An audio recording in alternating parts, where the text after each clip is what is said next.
Hello and welcome to the Here and Now, where we provide structured summaries of current affairs and happenings. In this video, I'll be talking about the Federal Reserve's FOMC decision yesterday on the federal funds rate. I will go through a quick background on the Federal Reserve's FOMC, some history on the target federal funds rate, the FOMC statement released yesterday, and the FOMC press conference statement and Q&A. Let's start with a quick rundown of the FOMC, or the Federal Open Markets Committee. The FOMC is part of the Federal Reserve and is responsible for setting the target federal funds rate with the objective of helping the Federal Reserve carry out its mandate to promote maximum employment, stable prices, and moderate long-term interest rates in the US economy. As part of this mandate, the Federal Reserve has stated it is targeting an inflation rate of 2%.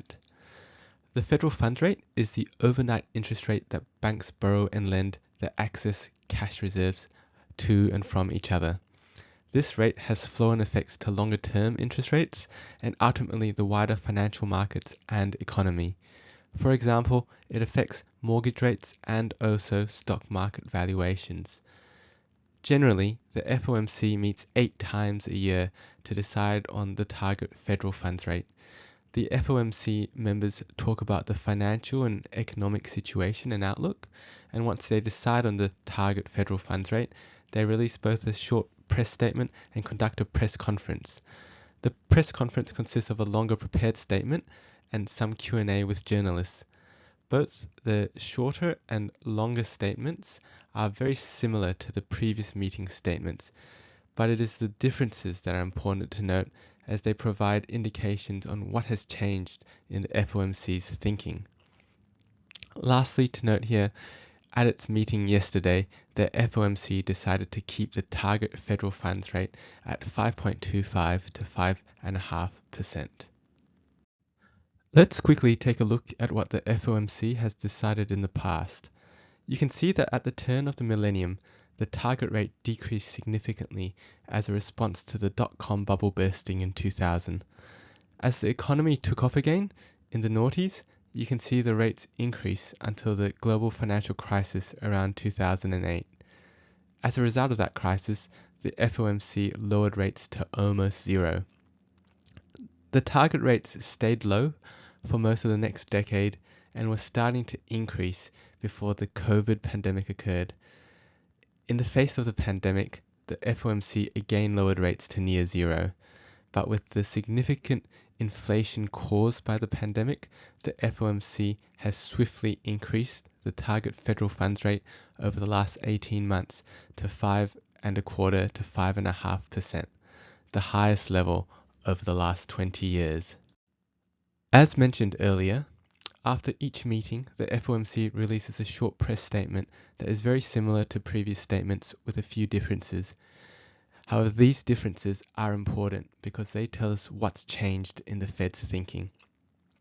In the press statement released yesterday, there were 3 key language differences from the previous statement in September. Firstly, economic activity has expanded at a strong pace as opposed to been expanding at a solid pace. The use of the word strong as opposed to solid would suggest that the FOMC view the economy as healthier than they previously thought. Secondly, job gains have moderated instead of slowed, implying the FOMC's view of job gains are stronger than it was in September. Thirdly, the FOMC mentions tighter financial conditions, which they did not in the previous press statement. So they are definitely seeing constraints in the financial markets that they were not seeing before. Together, these differences paint a mixed picture. On one hand, the language around economic activity and job gains would suggest a more restrictive view on monetary policy from the FOMC, but on the other hand, the FOMC is aware of tighter financial conditions and how that is likely to dampen the economy and also inflation. Also, after each meeting, the FOMC conducts a press conference consisting of a prepared statement and a Q&A session with journalists. In this meeting, Federal Reserve Chair Jeremy Powell read the prepared statement. As with the short press statement, the differences between this statement and the one from the previous FOMC meeting give us more insights into how the Fed's thinking has evolved. Let's go through some of the key differences. On the FOMC policy stance and approach, yesterday's prepared statement mentions how the policy is restrictive and is putting downward pressure on economic activity and inflation, and also the uncertainties and risks faced. This was not included in September's prepared statement. On economic activity, including GDP and consumer spending, it is clear that the FOMC views it as much stronger than they did in the previous prepared statement. For example, using terms such as strong pace versus solid pace and surge in consumer spending versus particularly robust. On housing sector activity, the FOMC prepared statement clearly notes that it has flattened out rather than picked up somewhat from the previous statement. On the labor market, the latest statement mentions how immigration has rebounded to pre-pandemic levels. This is interesting because immigration was not mentioned in the previous statement. On inflation, the prepared statement makes the same comment about it moderating as it did in September, but it also adds the inflation readings over the summer were quite favorable. That is, moving downwards.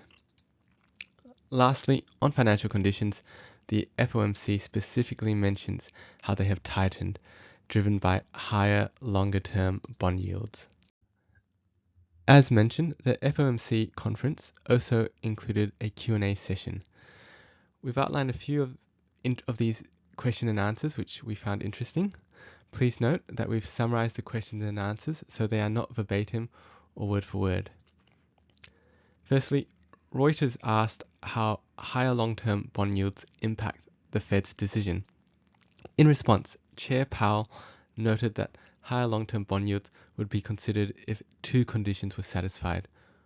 One, that the higher yields were persistent and not fluctuating back and forth, and two, the higher yields were not simply a reflection of expected FOMC policy moves, which Chair Powell noted that it does not appear to be so. On a possible recession, the Wall Street Journal asked whether the Fed's baseline forecast for the meeting included a recession. Chair Powell's response was no, which was interesting because it shows how resilient the Fed views the US economy in light of the steep rate increases over the past 18 months. On rate cuts, both the Financial Times and CNBC asked about how the FOMC is thinking about future rate hikes or cuts. The answer was that the FOMC is not thinking about rate cuts at all now, but is focused on whether they need to hike rates more.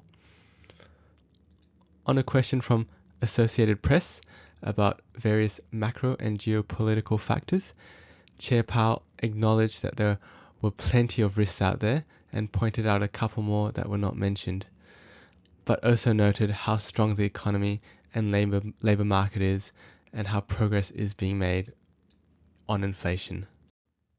On lagged effects of the recent spate of rate hikes, the Washington Post questioned whether there are still effects that have yet to arrive. Chair Powell noted the uncertainty around lag effects, but did point out that there will still be an impact over the next year or two from debt that matures and will be subject to higher interest rates. On taming inflation, Fox Business asked about inflation being still above 3% and how long the Fed is comfortable with that. Chair Powell noted that it does take time for inflation to come down, and that is the focus of the FOMC. Finally, Barron's asked if the Fed had any concerns about wage inflation. Chair Powell noted that wage increases were actually down closer to a level that would be consistent with the 2% target inflation. Finally, a few takeaways from the FOMC meeting yesterday. The FOMC is not thinking about cutting rates. They are thinking about whether they have increased the federal funds rate high enough. The US economy is much stronger than previously thought. A recession is not in the Fed's baseline forecast, and the US has a strong labor market, which is moderating thanks to immigration and normalized wage increases. Lastly, financial conditions are tightening and putting downwards pressure on both economic activity and inflation. We're seeing this in the housing sector, where higher mortgage rates have dampened activity there. The FOMC is also expecting further lagged effects from its spate of interest rate increases, such as from higher bond rates on debt, which mature over the next couple of years. Thank you for watching this video. I hope you enjoyed it and got something out of it.